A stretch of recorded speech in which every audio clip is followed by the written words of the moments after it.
Hey everybody, USA Today bestselling author Dan Alatorre joining you, and I am going to try to do a little simulcast action here. So we're going to be live on TikTok. We're going to download this later onto YouTube, and we're going to also simulcast it onto a podcast. So for my podcast people, welcome aboard.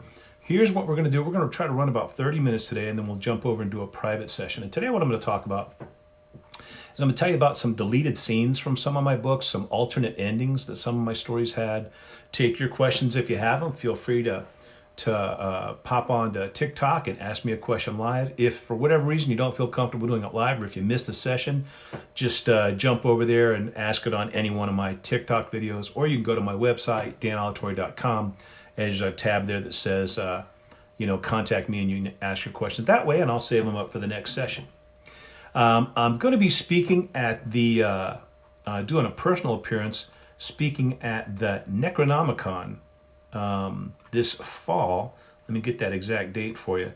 Necronomicon, I think, is the 15th of September. Let me double check real quick. And that is a September 23rd. So that's it's really more of a horror and a lot of cosplay and stuff like that. Last year I went, they were really just coming out of the COVID stuff. And I think I spoke on 3 or 4 different panels. I didn't have any workshops or anything like that, like I used to do with Florida Writers Association. But it was a lot of fun, a lot of neat people. It's over here in Tampa. It's going to be at the Embassy Suites. So that's going to be September 23rd here in Tampa. And you can check their website. But my point is I'll be doing that. I used to do more personal appearances. I used to do a lot of author events. Obviously, those all scaled back once COVID hit.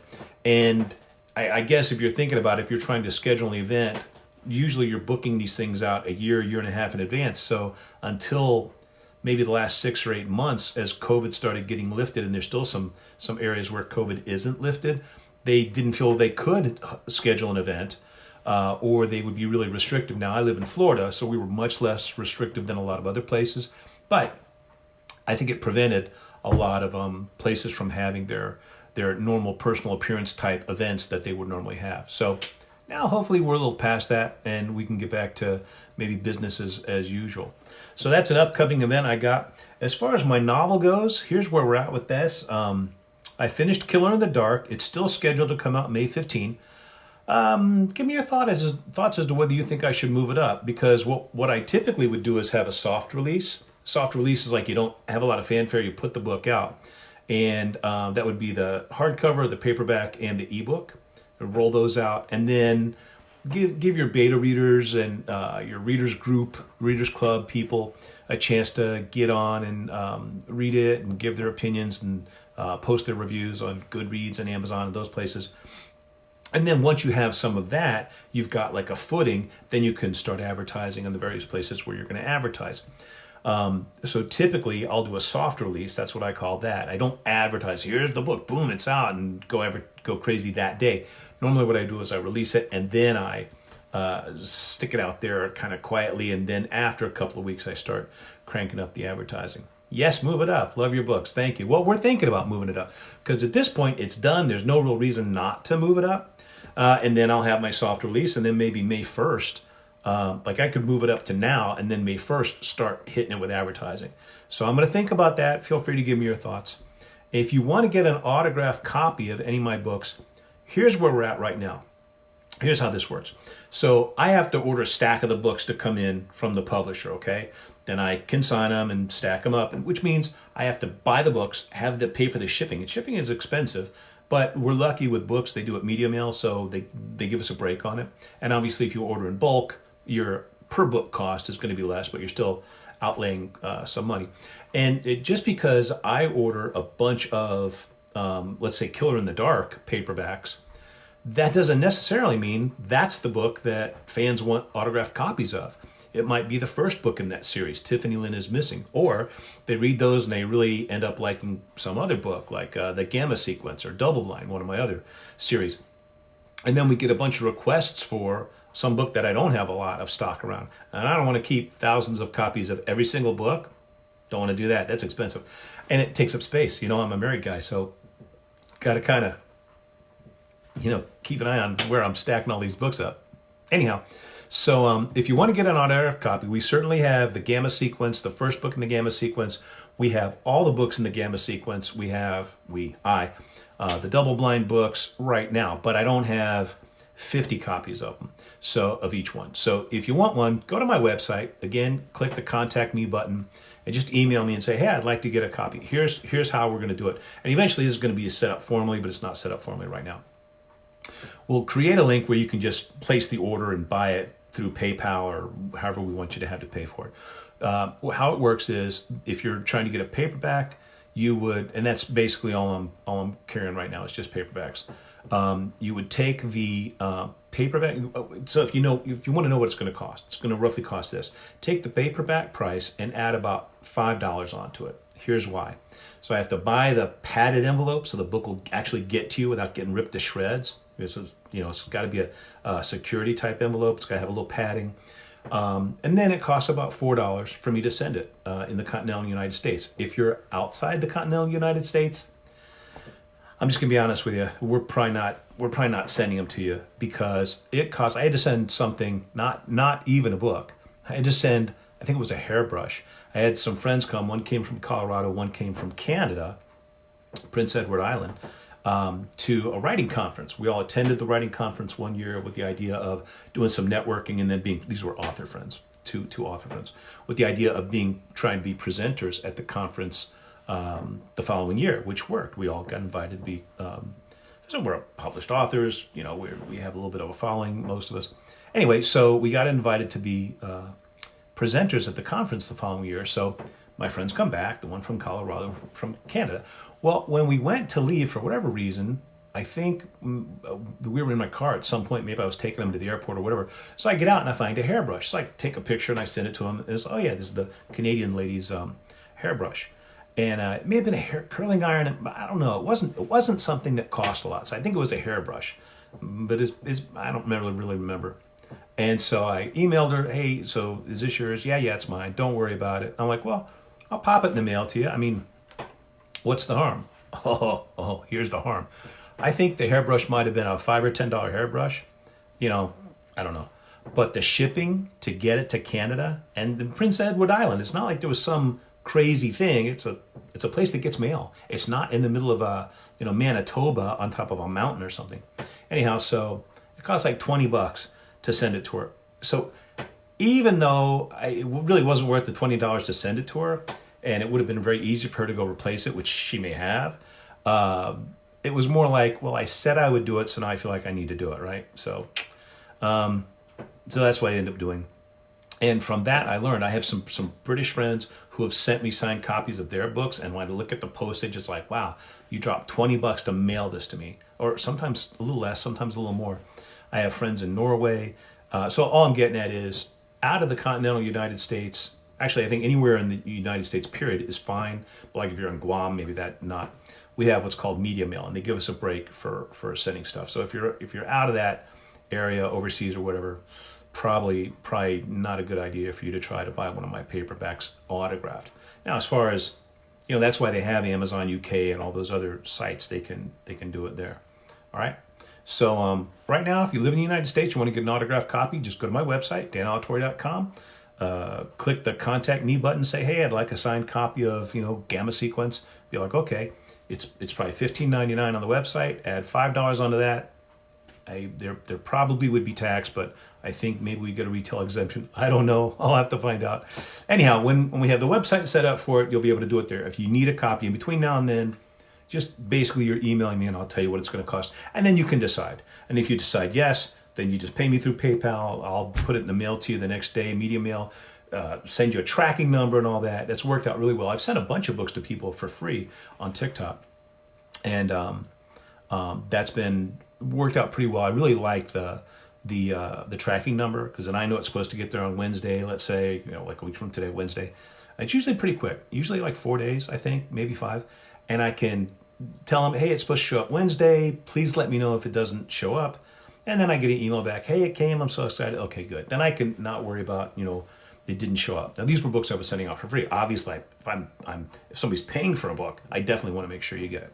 Okay, so I mentioned a little bit about that. I'm going to talk today a little bit about some deleted scenes and some alternate endings. Now, some of you are familiar. Can you send signed book plates? Plates? What's a book plate? You look familiar from a certain video. One of my 500 on TikTok, or one of my zillion or so on YouTube, Instagram, etc., etc., etc. I look like other people. I have heard back in the 80s, people would say, "Oh, you look like Lance from Falcon Crest." And I think that's Lorenzo Lamas. I'm not so sure I look like him anymore, because he's all ripped and muscular and older. But he's got the chiseled everything, chiseled six pack, chiseled jaw, chiseled eyebrows. Dude's chiseled. Anyhow, I don't think I look like him too much anymore, but maybe back then when I was a little thinner, I might have. Okay, another thing I want to tell you about real quick. Gosh, I feel like I'm doing 10 commercials. I apologize. We'll get to the content in just a sec. I have an email readers club, okay? On that, go to my website. It says join my readers club. It's free. You put your email address in there.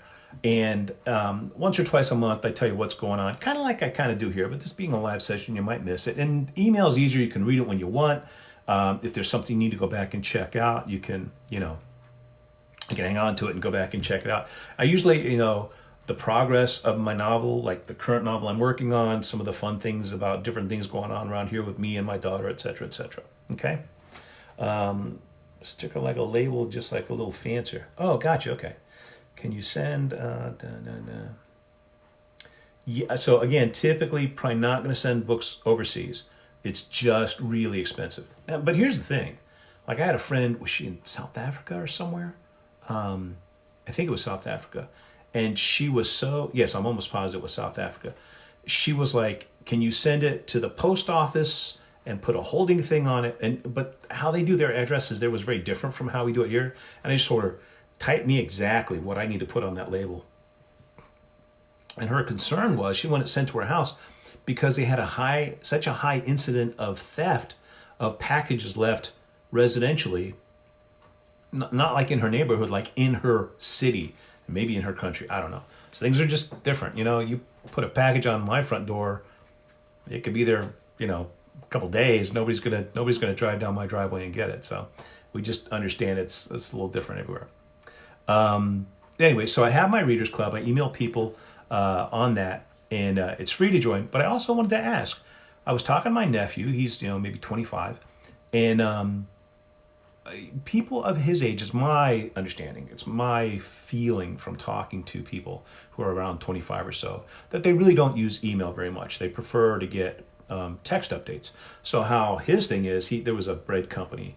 For whatever reason, he likes to cook. So there's some bread company, local bread company he likes to stay in touch with. There's a car wash, which is part of a national chain. They text him a message once a month. Hey, come by for a free car wash. They're trying to get him to sign up for a subscription service, okay? But the bread company, I guess he goes there for breads or pastries or whatever he does. Like I said, he likes to cook. So he said he gets a text update from them once or twice a month. Well, it sounded a lot like my Readers Club, where I email people. He goes, no, I don't really look at email. And there's kind of in the back of my head, like there's this growing consensus of, if you're under a certain age, you're not really looking at email too much. Now, I put an asterisk here. It doesn't mean you don't use it. Doesn't mean you don't have it. It's that it is not your preferred method of being contacted by some of these products or services you want to be contacted by. So he wants to get information about special things coming in at that bread company. It doesn't mean he runs and jumps every time they text him. And that's different from setting up your smartphone so that when you drive by Chick-fil-A, it says, hey, wouldn't you love a nice Chick-fil-A sandwich? You can go get one right now around the corner. McDonald's has an app. Everybody's got an app. This is more like, I want to stay in contact with this product or service, in my case, an author. I don't want to get an email. I just want to get a text message. Now you understand, if I text you, I'm not going to text you the email that I would send you. I would probably text you a link and say, here's the latest from Dan Alatorre. And then you get that text and you decide yes or no. Do I want to keep getting these? You can unsubscribe, all that. But then also click it, and then it would show up. I keep going like this because that's where a lot of the kids are getting them on their watches. But it would let you know, okay, jump over, check out your iPhone, read it there. And guess what? A lot of people are reading their books on these iPhones. So even though that sounds like a horrible experience to me, I read one on an iPhone once. It wasn't the worst thing in the world, but it's not something I want to do all the time. but that's me. So I want to contact you the way you want to be contacted. So if you have ideas on that, services that you use, or if you would you'd like to join my Readers Club, but you don't want to get emails, you don't read emails, you don't like email, you'd rather get a text with a link, and the link takes you to like my some private site that only the Readers Club people could get, then drop me a line and let me know that. And if you have services like that to use, let me know what they are. So I was told that people would really love to have like an author's commentary about some of my different books, kind of like flip through chapter by chapter and say, okay, here's what's going on in this chapter, and here's why I did what I did. I'm not geared up to do that today, but I will tell you about some deleted scenes. So here's a quick heads up, spoiler alert.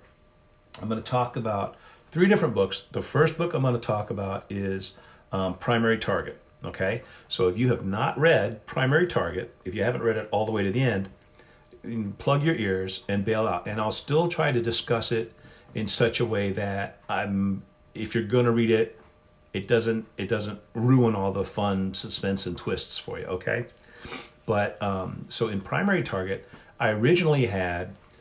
This is a double blind, one of my murder mysteries with the 2 Tampa detectives, Carly Sanderson and Sergio Martin. And they pursue a serial killer who is using like a sniper rifle. It's not exactly a sniper rifle, but for purposes of this discussion, they're pursuing a sniper who's a serial killer. And it kind of causes, it was based on the Washington, D.C.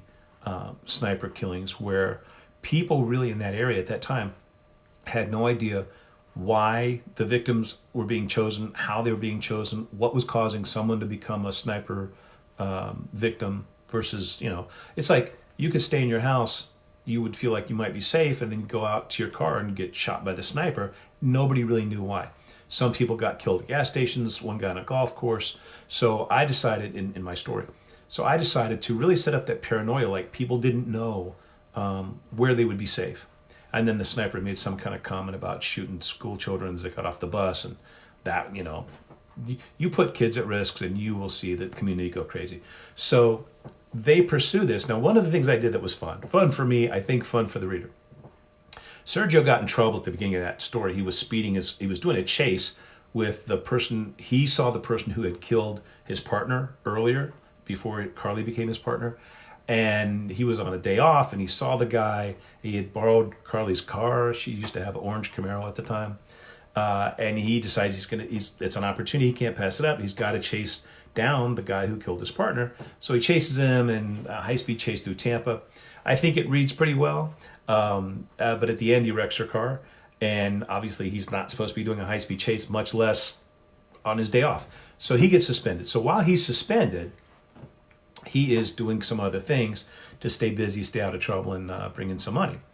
And so he and Carly, obviously, he trashed her car, totaled her car. She's mad at him. That's his partner. And they're good friends. You know how it is. You just hate to have a fight with your best friend. So he is helping her through, it's kind of like I don't want to give too much away here. Let's just say sometimes the police department will contract out some services. So, or a lawyer can contract out some services. So he's doing some peripheral legwork stuff. So one of the legal aspects of the law enforcement, Tampa Police Department, said, we need somebody to look at all these parking tickets that got written during this big outdoor market. It's a big outdoor market. Everybody always parks until the lot's full, then they park on the streets and they get a bunch of tickets. But one of the sniper killings happened during the hours of the big outdoor market. And so the police were like, here's one of those nth degree tasks that could produce something. We need somebody to check out all the people who got tickets. Maybe one of them saw something. If you're a sniper and you're shooting, there's a noise, there's maybe a puff of smoke, there's a body falling. So they knew there were plenty of people who saw the victim fall because they were walking through the parking lot on the way to their car. There were people who saw it. So they thought, maybe if we can contact some of these people, somebody saw something on the other side where the shooting happened. And so, again, you're thinking of everything. It's like you're throwing the book at this case. And so Sergio, because he's suspended, the lawyer hires him to kind of quote unquote hires him to do some legwork, and so he's out chasing down parking tickets. Now, about midway through the book, maybe a little more than midway, I let you know the identity of the sniper, and just for purpose of this, so I don't screw up and give a name or anything to tip you off if you haven't read it, I'll just keep saying the sniper, please. It's going to make it harder to phrase sentences, but understand that's why I'm doing it. So about midway through, I let you know who the sniper is because I thought it would be fun now that the reader knows who the sniper is and the police do not know who the sniper is. There would be times when they would be in close proximity and you know that's the killer, but the other characters don't know it's the killer, okay? So I've at this point in the story, I've given the reader the name of the sniper, the killer. And he's going through these parking tickets and he's getting gas and he's kind of shuffling through and he's talking on the phone. And the reader sees the next ticket he's supposed to go check on is the name and address of the sniper, the murderer. This is the next ticket. He's supposed to go visit him all in person. There's only 100, 150, and he's got to chase them all down. It's drudge work, but he needs to do it. It needs to be done, so he's doing it, and he needs the paycheck. Okay, so so the reader sees that that's the next ticket, and he gets in his car and he starts driving. He's like, okay, so and so, I hope you're home. I'm coming to visit you. And of course, he's just saying, person who got a ticket. He doesn't realize he's about to go knock on the serial killer's door. And then he gets a phone call, and his friend is having a fight with the person. He's kind of doing protective custody for this friend, and she's having a fight with the person who's supposed to be helping him watch her. So he's like, fine. So as he's pulling up in front of the killer's house, he's like, fine, I'll come get you. Then he turns around and he goes, okay, ticket so-and-so, it's your lucky day. You don't get to see me until tomorrow. And so I like little scenes like that. Now, that's not a deleted scene, but I'll get to the deleted scene in just a sec. I like little scenes like that where it's like, now I'm not making it sound very suspenseful the way I'm telling it here, but it was really a lot of fun because the reader is thinking, oh, you're going to go knock on the killer's door. The killer's going to open the door potentially. You don't know it's the killer on the other side. What's going to happen then? Is there going to be a shootout? You're going to apprehend the person. Okay. So because he knows that name now, he doesn't necessarily know it's the killer. He's about to go confront the killer, but he doesn't know that's what he was about to do. And he goes off and takes care of this other matter. And then later, he's getting information and he's like, oh my gosh. So the killer sets it up to where it was an apartment, let's say. They had multiple locations, and now they're in this place where it's an apartment. And the killer sets it up where it's like a trap. They brought in all these gas cans. They're going to start shooting, and then they're going to burn the apartment. And their plan is to, kind of burn up all the evidence, let's say. And the original ending was that Sergio was going to do kind of a heroic thing and run through the apartment right before it blew up. And basically the idea was the killer was going to get killed when the gasoline all exploded. And Sergio was going to have a confrontation in the burning apartment, and he was going to get out. It was all going to happen. And then, they ride off into the sunset because they got the bad guy. And so I'm sitting there, I'm basically done at this point. And I'm kind of thinking about, I have to write that last little wrap-up scene. The big climax is over. Got to write the little wrap-up scene where, like I said, they get to ride off into the sunset. Everybody's safe. And I thought about, what if the killer got away? What if the killer got away? Because the killer was very smart. This is a very smart killer in this book. Primary target. I thought, what if the killer got away? What if the killer staged it so that, because we had seen some little flashbacks about the really devious nature of this killer, the sniper.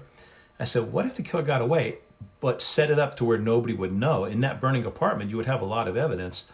What if they had a run-in with somebody earlier that they killed and froze the body and then put the body in the apartment? The apartment's all on fire. If you're the police, you come in, here's this person, they're burned up in the apartment. They're the only person you knew to be in the apartment. They match physically and all that. And so what I'm getting at is, so originally they were going to catch the bad guy in that. And at the end, you find out there's a very, very last scene where you realize the psychopath got away and she's sitting there with her next victim. Now, some people said that was a cliffhanger. I didn't feel like it was a cliffhanger. A story doesn't begin the day the main character is born and end the day they die. It's not their whole life story. It's a slice of their story. So I thought it was great because Carly and Sergio thought they saved the day, got the killer. They did end the case. But what then you find out in the last scene is like the killer got away. Now, what are some places we've seen that? Hannibal Lecter in Silence of the Lambs, how he's saying, I'm having an old friend for dinner. And he's gone to where that doctor, psychiatric doctor from the institution in Baltimore, he's followed him on his vacation. He's going to kill him on vacation or whatever. Still a very satisfying ending because you like that character. You're kind of rooting for that character. You kind of like to dislike them. They're intriguing. Another one was Basic Instinct, the Sharon Stone, Michael Douglas movie, where at the end you see the ice pick under the bed and you can conclude reasonably Sharon Stone was the killer the whole time, just like you thought, but she ended up falling in love with Michael Douglas and everybody was fine, except she was in love with some of the other people. Well, maybe not, that she killed. But so I thought it was fine to do. I didn't feel it was a bad cliffhanger. I didn't think it was a cliffhanger. I thought it was simply the case is over and the bad guy got away this time. But a lot of people viewed that as not a lot, a very, very small few people said it's a cliffhanger. I really feel like they didn't understand the ending. Like, you don't get it. She got away. She set it all up and got away. There was enough information there for you to figure it out, and the vast majority of people figured it out and loved the ending, but one or two didn't. And so then there was deleted scenes. So there's always a deleted scene, like, when you're writing your story, you go back and edit it. There was one scene in the original Double Blind movie where Carly is being chased by the killer and she runs, she's out jogging, she twists her ankle, and Sergio takes her to the hospital and then has to bring her home. And there was one chapter, it was a short chapter, but it was just him driving her from the hospital to the police station, because when she was in the hospital, she's like, I have a plan. If this guy wants to get after me, let's make it easy for him, then we'll catch him. Let's turn that on him. Let's make it a trap, okay? Which is kind of smart if you think about it. Risky, but smart. And so the deleted scene was just them talking. Sergio jokes around a little more than the average bear. And as he was driving her car home, he'd never driven her car yet. And he was loving driving her car. And she's like, just get me to the police station. Let's talk to the lieutenant about my plan. And I thought why that was interesting was because it's set up for in the second book where he finally got to borrow her car for the day and he trashes it, because you knew how much he enjoyed driving that car when he had to drive her from the hospital. So I took that scene out, that chapter out, because it slowed down the energy of the story. She just got done being chased by the bad guy. She got away. And now it's like, take me to the police station. I've got a plan. It's better not to have a 10-minute car scene where they're just driving, right? Okay. So for those of you listening on Spotify, we're going to end this session here. If you want to jump over and join me on my subscription channel, please do so. I'm going to go ahead and stop this one, and we'll pick it up again in just a minute. For those of you who are on TikTok, we're also going to end this session. I hope I was a little bit beneficial for you. I'll download it and put it up on YouTube. And feel free to jump over and check out my podcast on Spotify and on Anchor. It's Dan Alatorre Authorsphere. Don't forget, my new book, Killer in the Dark, is out now. And I'm going to talk a little more on my podcast about the next book and the progress there. So thanks a lot for joining us. I hope you enjoyed it. We'll talk to you soon.